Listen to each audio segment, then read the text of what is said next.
Exciting! Question number 3, Marian. Ayan. Nung daw may mga eksena ako sa ilalim ng dagat, sabi nung mga ilang staff tsaka crew, hindi ka daw mapakali kapag tuwing may underwater akong eksena. Totoo ba yun? Ding dong, don't lie to me, yes or no? Paano hindi mo pakali?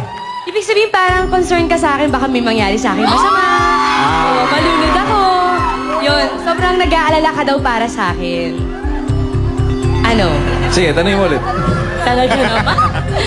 Don't lie to me, yes or no? Yes. Yes, syempre. Wala namang masama doon, no? Ding Dong Dantes is such a gentleman, di ba? Maski rin ako kung kalabti mo naman, di ba? Hindi biro ang sumuong na pagkain. Ilang feet ba yung sinusuong mo, Marian? Siguro yung pinakamalalim. 40 feet. Grabe. 20, 40 feet na suot-suot mo yung rubber na buntot na yun. Pagkabigat-bigat. Inspector, sumangayon naman ang ating lie detector test. Sumangayon. Teka, pag mag-lie ako, anong mangyayari? Ay, pag nag-lie ang lumabas doon, si Marian Rivera ang mag-shake it, sweet. Kailangan natin makita yan, di ba? Ay, pero pag na-perfect, di ba, Marian? Nangako si Marian, mag-shake it sweet din siya pag na-perfect mo. Sige. O, tingnan natin kung ma-perfect niya dahil nakakaloka ang question number 4, Marian. Ayan.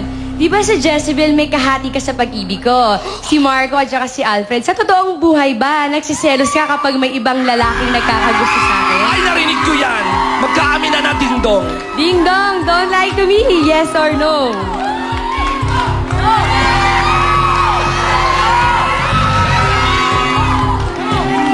Hindi.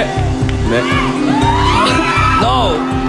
No ba ang sagot, Ding Dong? Oo. No daw. Hindi daw siya nagsiselos, Marian.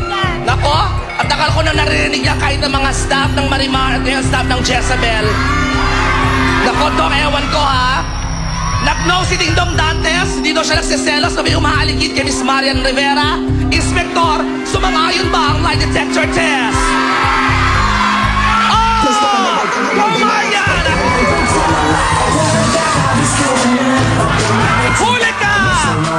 Come on, Marian! Woo!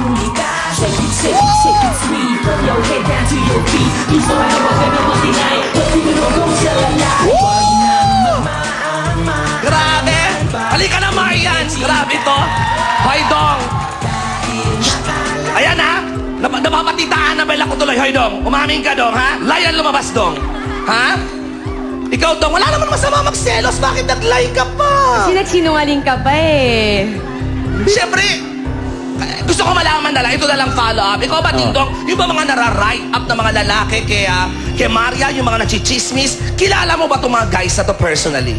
Eh, sa akin, siyempre, hindi naman narinig-rinig lang. Para sa akin, si Jezebel para kay Fredo. Ayun.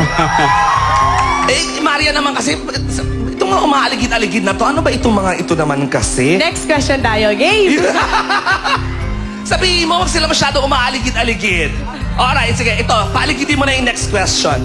Ayan. Yung finance natin na kinunan sa Palawan, di ba? Wow. Napaiyak ako nun sa sobrang pagod kasi bumaghapon talaga akong lumangoy at nahirapan. Umiyak ako nun at hinag mo ko ng 15 minutes. Totoo ba na sa lahat na naging leading lady mo, ako lang yung sa akin kayo nagkaroon ng extra sweetness? Alam mo yun? Sa akin ka lang mas naging sweet. Yan. Don't lie to me. Yes or no? Oh my God. Yes.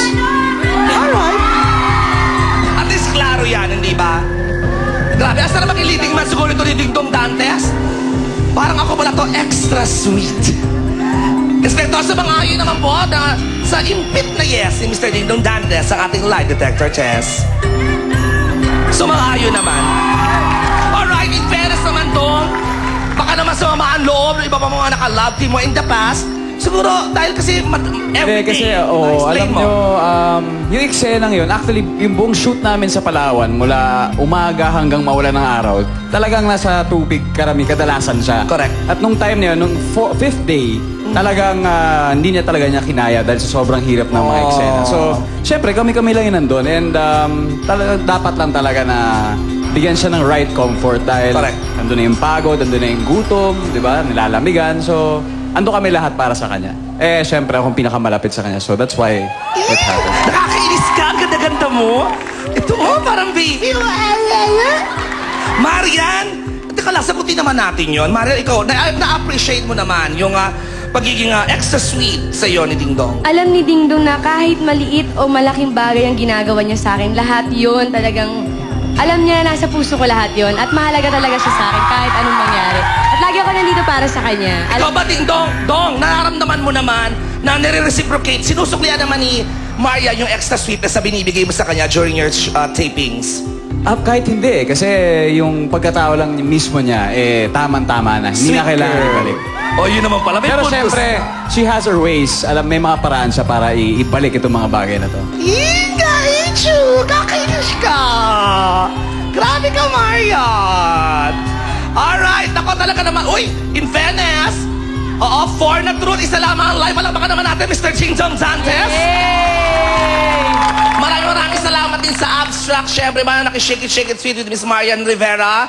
At ito na, bigyan natin sila ng pagkakataon. So, sino mauuna? Fredo, mauna ka lang. Yaman na ikaw nakaupo dyan. Yes, tomorrow, palalabas na po yung Jezebel. Sobrang inaantay na naming makita nyo ulit sa prime time. So, this time, makikita nyo ulit kami ni Marian. Pero ngayon, meron na siyang buntot. So, yun. Bukas na po, abangan nyo after Joaquin Bordado. Directed by Binibining Joyce Bernal and Don Michael Perez. Ay, naku, I'm so happy. My friend Don Michael Perez, tsaka syempre kay Joyce. Galingan pa ninyo. Aabangan talaga namin yan sa atin tomorrow, Jezebel. At syempre, Jezebel herself, Miss Marian Rivera, Wow. darling. And we have flowers for you. Kami, Pogi.